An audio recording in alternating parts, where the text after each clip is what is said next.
Hello বন্ধুরা, আমি দীপ আর তোমরা শুনছো ভূতবং, ভূতের রাজ্যে সকলকে স্বাগত। বন্ধুরা, আজকে তোমরা মেছু ভূতের ঘটনা শুনতে চলেছ। ঘটনাটি পাঠিয়েছে বর্ধমানের কানলা থেকে সুবীর দাস। সুবীরের পাঠানো ঘটনাটি শোনার আগে বন্ধুরা, তোমরা এখনো পর্যন্ত যারা ভূতবং চ্যানেলটিকে সাবস্ক্রাইব করোনি তারা সাবস্ক্রাইব করে দাও আর নোটিফিকেশন বেলটিও ক্লিক করে রেখো, যাতে ভূতবংয়ের ঘটনা আসার সাথে সাথে তোমাদের কাছে নোটিফিকেশন চলে যায়। তাহলে চলো বন্ধুরা, আজকের মূল ঘটনায় আসা যাক। হ্যালো দীপদা, আমি সুবীর দাস বর্ধমানের কানলা থেকে বলছি। তোমার ভূতবংয়ের ভৌতিক ঘটনাগুলি আমি নিয়মিত শুনি। রাতে এই ভূতের ঘটনাগুলি শুনতে আমার চরম ভয় লাগে আর ভালোও লাগে। আমার নিজের সাথে কখনো ভৌতিক ঘটনা ঘটেনি, কিন্তু আমার মা, দিদা আর মামার সাথে অনেক বছর আগে একটা ভৌতিক ঘটনা ঘটেছিল। ঘটনাটি মা আমাকে বলেছে, তাই ঘটনাটি তোমার ভূতবংয়ে শেয়ার করলাম। আশা করি ঘটনাটি ভূতবংয়ের দর্শকদের খুব ভয়ের লাগবে।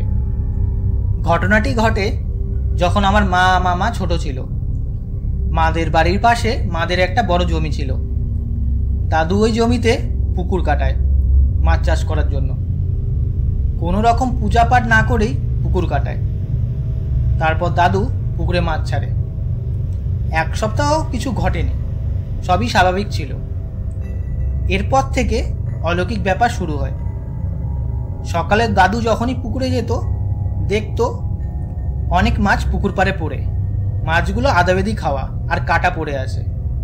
দাদু চিন্তায় পড়ে যায়, ভাবে যে সাপে মনে হয় খেয়েছে, কিন্তু আবারও ভাবে এত মাছ সাপে কি করে খাবে।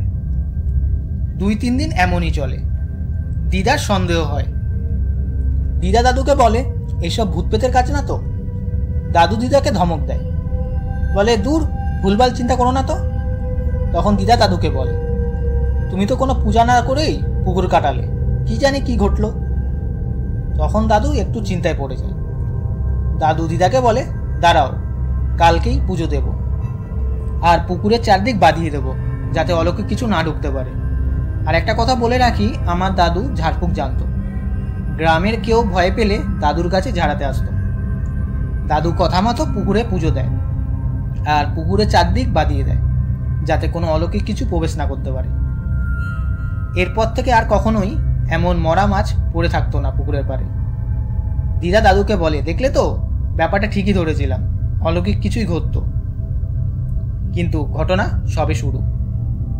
কয়েকদিন পর দাদু এক দরকারি কাজে 2 দিনের জন্য কলকাতায় যায়।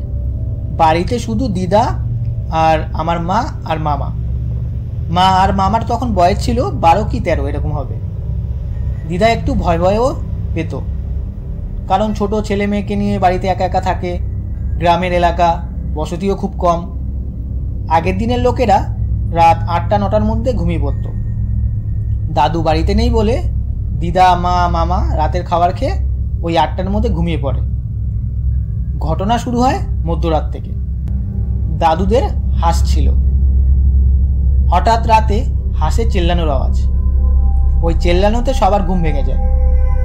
দিদা ভাবে যে শিয়াল এসছে, তাই একটা লাঠি নিয়ে দরজা খুলে বেরাতে যাবে। দরজা হাফ খুলে দিদা যা দেখে, দিদা ভয় পেয়ে যায়। দিদা দেখে এক দানব আকৃতির জিনিস হাঁসের খামারের সামনে বসে আছে আর হাঁস খাচ্ছে। জিনিসটা বিশাল বড়। দিদা দেখে সঙ্গে সঙ্গে দরজা বন্ধ করে দেয়। দিদা মা আর মামাকে এই কথাটা বলে না, জানে যে ভয় পেয়ে যাবে। হাঁসের আওয়াজ কিছুক্ষণ পর বন্ধ হয়। তারপর ধূপ করে চালের ওপর একটা আওয়াজ হয়। এরপর থেকে হাঁটা চলার আওয়াজ চালের ওপর। আর যখন থেকেই ওই জিনিসটা এসছে, তখন থেকেই বিচ্ছিরি মাছের আষ্টে গন্ধ সারা বাড়িতে। মা আর মামা তো পুরো ভয় পেয়ে যায়। দিদা মা আর মামাকে জড়িয়ে ধরে বসে থাকে। 1 ঘন্টার মতো এমন উৎপাত চলে। তারপর চালের ওপর হাঁটা চলার আওয়াজ বন্ধ হয়ে যায়। দিদা একটু শান্তি পায়, ভয়টা কাটে, আর ওই আষ্টে মাছের গন্ধটাও চলে গেছে। এরপর সবাই ঘুমিয়ে পড়ে। সকালে উঠে দিদা দেখে 10টা হাঁসের মধ্যে 8টা হাঁসই পড়ে আছে আর 2টো হাঁস মরে গেছে।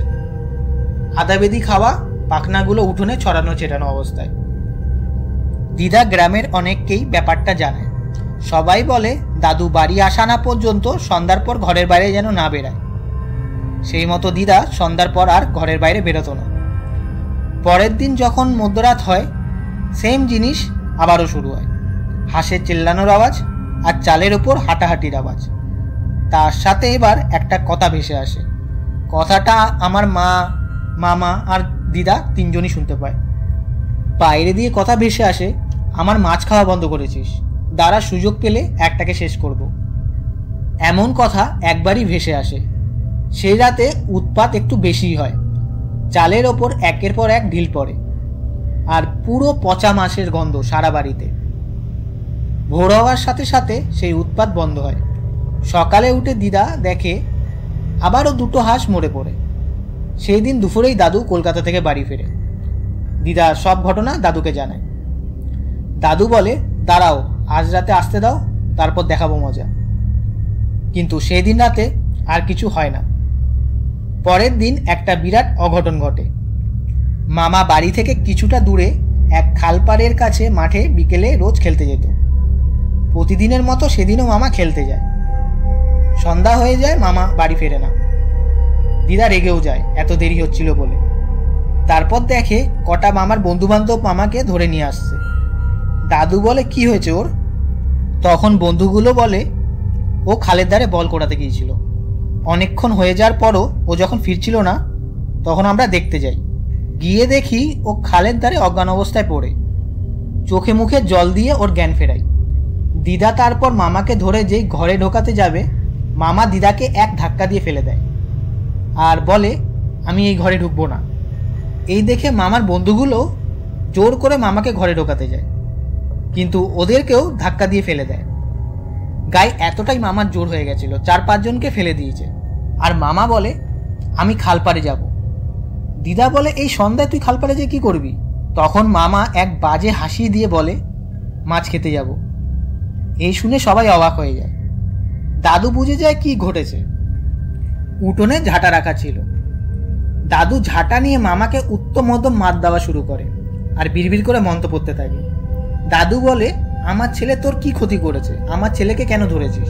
তখন মামার ভেতর ভর করা আত্মাটি বলে, তোর ছেলে কিছু করেনি তো, তুই আমার অনেক ক্ষতি করেছিস। দাদু বলে, কি করে আমি ক্ষতি করলাম তোর? তখন সেই জিনিসটা বলে, তোর পুকুরে আমি মাছ খেতে আসতাম আর তুই পুরো পুকুরটা বাঁধিয়ে দিলি পুজো দিয়ে। এই বলে ওই জিনিসটা দাদুকে গালাগালি দেয়। দাদু বলে, পুকুর বাঁধাবো না তো কি করব?